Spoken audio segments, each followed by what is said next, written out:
Apparently, Noah's Ark was built out of gopher wood. That's true, that's what they tell everyone. They've been telling us that for years. Built out of gopher wood. But they can't find any gopher wood. Couple of theories. One, the great floods washed away all the gopher wood. That's what they believe. Some people believe the great floods washed away all the gopher wood. The only problem with that is we still have like birch, maple pine, hackmatack, cedar, red. We got all kinds of other wood. That didn't wash away. The other theory is that people believe Noah built the ark so big he used up all the gopher wood. Then why can't we find the thing? It's been bugging me, as I'm sure it's been bugging you, because I can tell by the looks on your faces. You're bugged by it, and if you're bugged by something, you gotta know it'll drive you crazy. So I went to work, folks, for you so you can rest tonight knowing what happened to the gopher wood. Here's my theory. Maybe Noah had some help building that ark. That's right. You go for wood. You go for wood. You go for wood. There's your damn gopher wood right there. That's right. Now, I hope you people can sleep tonight. I hope we can put that to rest. That's it. That's the end of that. Now we know. Because it'll drive you crazy, won't it, if you can't find something? It'll drive you absolutely nuts if you can't find it. Unless you're an old person. It's true, a couple of minutes will pass, you'll forget you even lost the thing. You'll forget you even owned such an item. So you'll go buy a new one. That's why when you go to an old person's house, they have a lot of shit. And if you really observe it, folks, you'll notice not only do they have a lot of shit, they got a lot of the same exact shit. Same exact. It's like they have a duplication factory at the house. Like, Grandpa, why do you have 50 flashlights?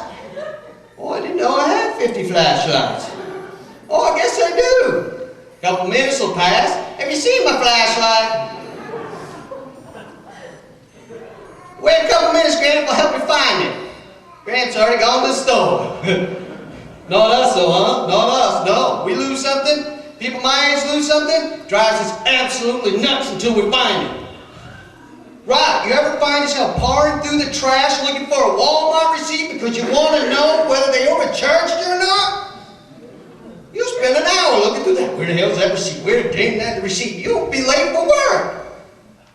Not because they overcharged you, because you have to know whether they did overcharge you or not. That's right. That's crazy, isn't it? Crazy. Drive yourself absolutely nuts. I lost my coffee cup the other day. I'm running around the house like a nut looking for my coffee cup. Like, where the hell is my coffee cup? Where did I put my coffee cup? Where the hell is it? It's got to be around here somewhere. I got a whole cupboard full of coffee cups. Was I going to go get one? No. No, I had to find the coffee cup I had misplaced. I had to verify that I wasn't losing my mind, that I wasn't crazy. And the only way I could do that was to find the coffee cup I had misplaced. That's crazy within a crazy. Right there. Crazy within a crazy. My dad had a cure for that. Everybody else lost his shit. My dad's the only person in the world who never lost anything. People around him were losing all kinds of stuff. Not my dad. No way. My mom was always losing his shoes. Have you seen my shoes? Where the hell are my shoes, honey? Have you seen my damn shoes? Where the hell did you put my shoes? My mom always had a great explanation as to where they might be. They're up your ass, you know it. Right? You've heard that, right? My younger brother, glad it wasn't me. Glad I wasn't last. My younger brother was always losing his tools. That's right, but Dad couldn't prove it. He couldn't prove it, so he'd discuss it with my mom. Honey, you see my vice grips? Honey, where the hell are my vice grips? My mom always had a great explanation as to where they might be. They're up your ass, you know it. Mom would always find them in the same exact place every single time. Find your vice grips. They're on the floorboard of your car, right where you always put them. Wouldn't stop there though, oh no, wouldn't stop there. That would go on for days. Oh, I know where the vice grips are. I know where you found the vice grips. I know where you found them. You found them in that little klepto son's hands of yours. That's where you found them. Yeah, and you told you put them in my car so he wouldn't get in trouble. Oh, shit. No. I gotta thank my dad though. I gotta thank my dad because my dad taught me how to be a showman. He did. He taught me how to break into the world of entertainment. I'll never forget it. Gave my first lesson. I was 5 years old, folks. Dad comes running home all excited. He's like, hey kids, hey, come here. Daddy learned a new game. You want to play? It's really fun. Come on, it's called CHOO. Come on, Duffy, line up behind me. Come on, train's about to leave. Come on, right there. There we go. All aboard! Choo choo choo choo choo choo choo choo choo choo choo choo.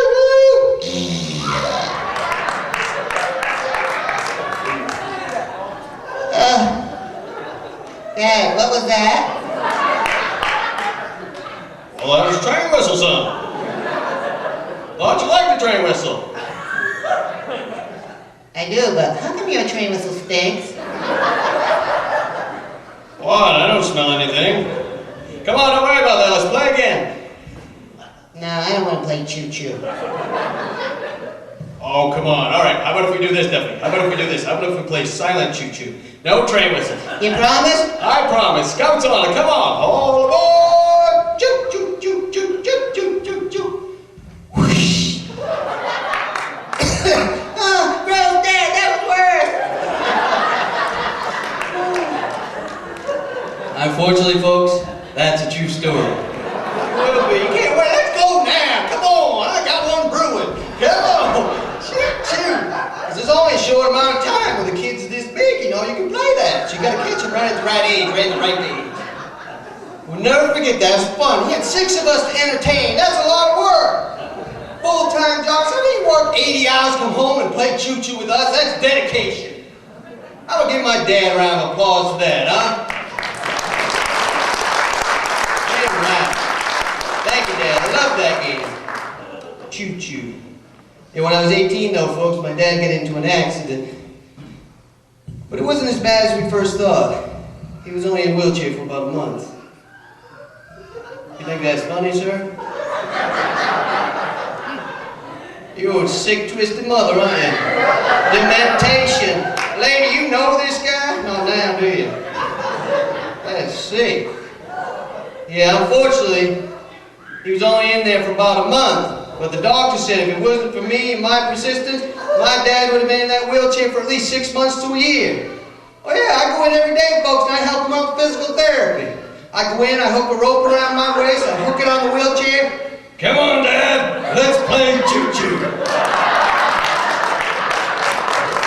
That's right. Choo-choo, choo-choo, choo-choo, choo-choo, choo-choo. Good son of a bitch, I'll get my hands on you when I play choo-choo. Thought you liked the train whistle, Dad. Come on now. I tell you folks, that's what happens when you grow up in a small town though. And we all know that. We come from a small town, we find different ways to entertain ourselves. That's what you do, right? That's right. Find different ways to entertain ourselves. That's right. And we had a lot of kids, as I said. We had 6 of us, and we were poor, so we had to find ways to entertain ourselves. I was a fast kid.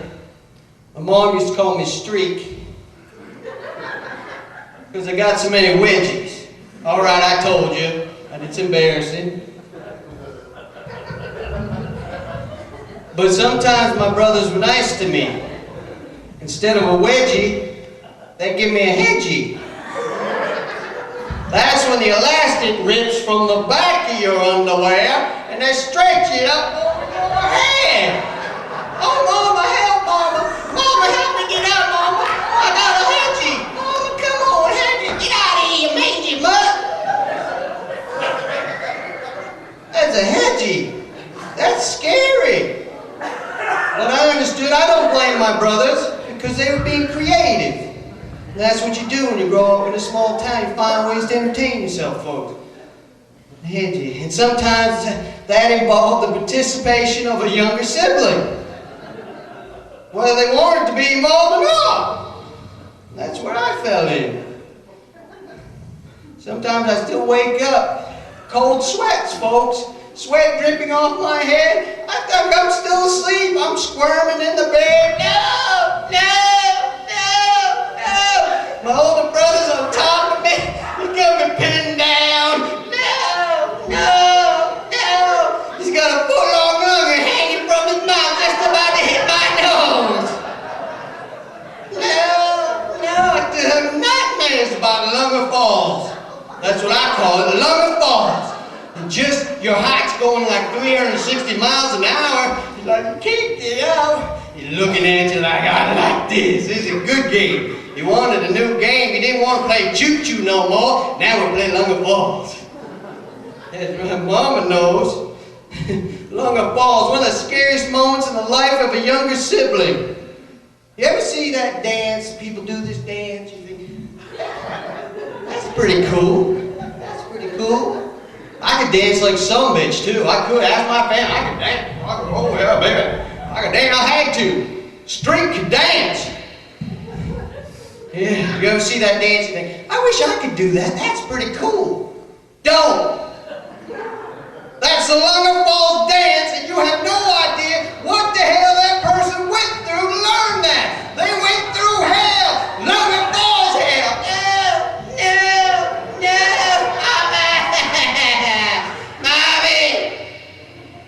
Lunga Falls hell.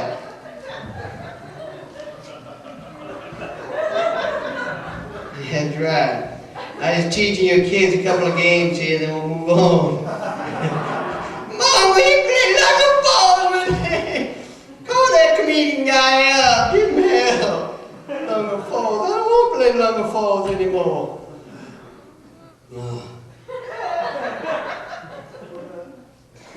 I reliving that. That was tough. I tell you what. That was tough. Oh, man. It's hard coming from Maine sometimes, though. It is. We're at a disadvantage coming from Maine. I belong to this writing club online. And basically what we do is we critique each other's work. And we get ranked by how those critiques come out. It was then I realized that I'm at a disadvantage coming from Maine. Because apparently we have words that nobody else in the world has heard of. So I'm talking to this lady, she's taking points off. She said, I'm going to have to take points off. I just found out that I've been using the word for the past 30 years. It isn't even a word. Apparently weird is not a word. I said, of course weird is a word. She said, weird is not a word. I said, of course it is. Let me ask you a question. Where'd you go the other night? Well, I went to the store. See, you understood me fine. Weird is a word. W-H-E-R-E'(D) is a word.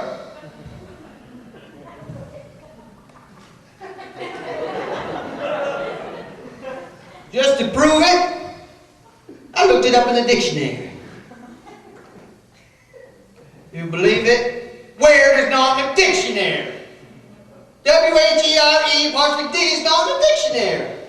Well, somebody must have forgot to put it in, because weird is a word. People they look for reason to take points off, because they want to be ahead of you. We take points, you get a weird. A weird, that's not good. You get that in school.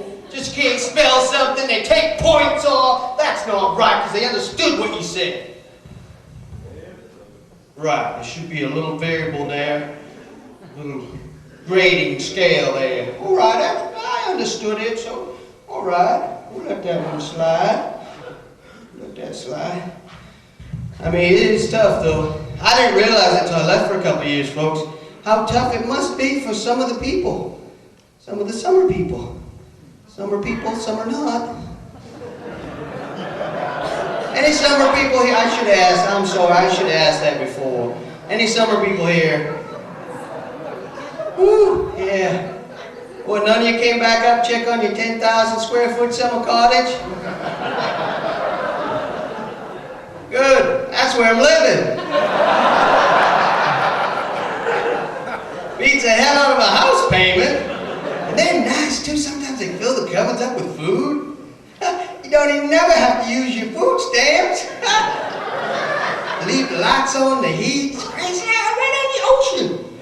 Beautiful. Nobody ever there. They're wonderful people. Wonderful people. When they're gone.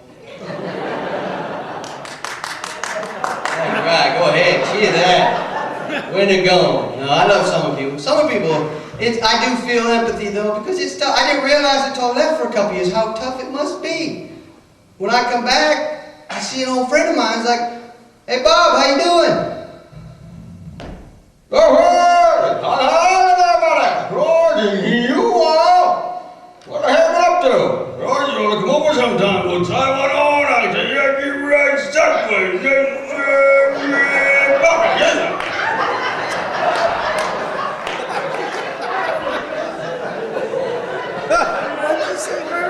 Holy shit, Bob.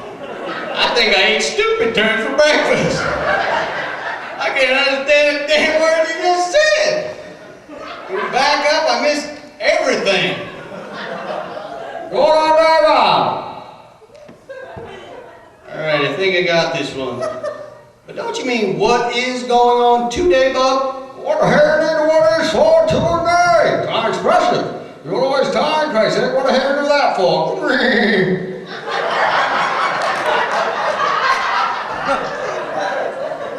I don't know, Bob. I just thought it might be nice if the other people could understand what you're saying. Fuck 'em! What? Fuck 'em! Bob, you sound like a chicken, for Christ's sake. Fuck 'em!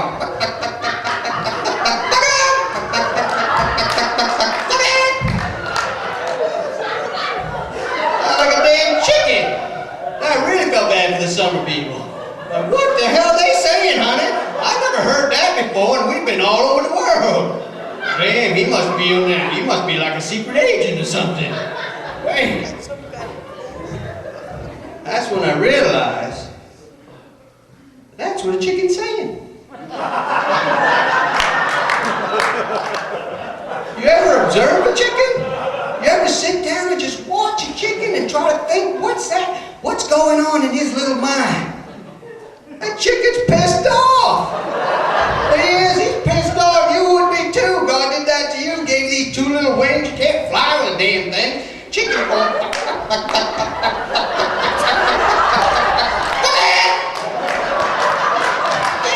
Then he looked at his damn feet, two ugly feet in the damn world. Now he's about to blow a nut right here.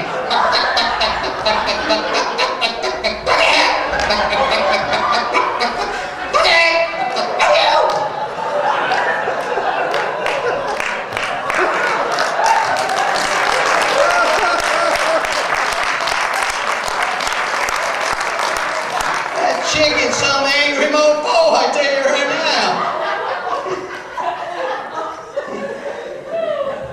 He's some angry mofo, that chicken. Fuck it. So I can empathize, and I hope I've shed a little light on you folks so we can all get along a little better, because it is difficult sometimes for people understanding us. Hell, you know what? I was on the phone the other day with a client. I was like, "Sir, have you thought about that?" "Well, I got time to fuck around with that. I've been here my whole life. Except for 2 years. I don't know what the heck he said. I was like, "FIDDLE, coming back to me. Now I know that sounded like a talk my dad had with me about the birds and the bees when I was a kid. Son, don't be fucking around with that. That'll just get you in trouble."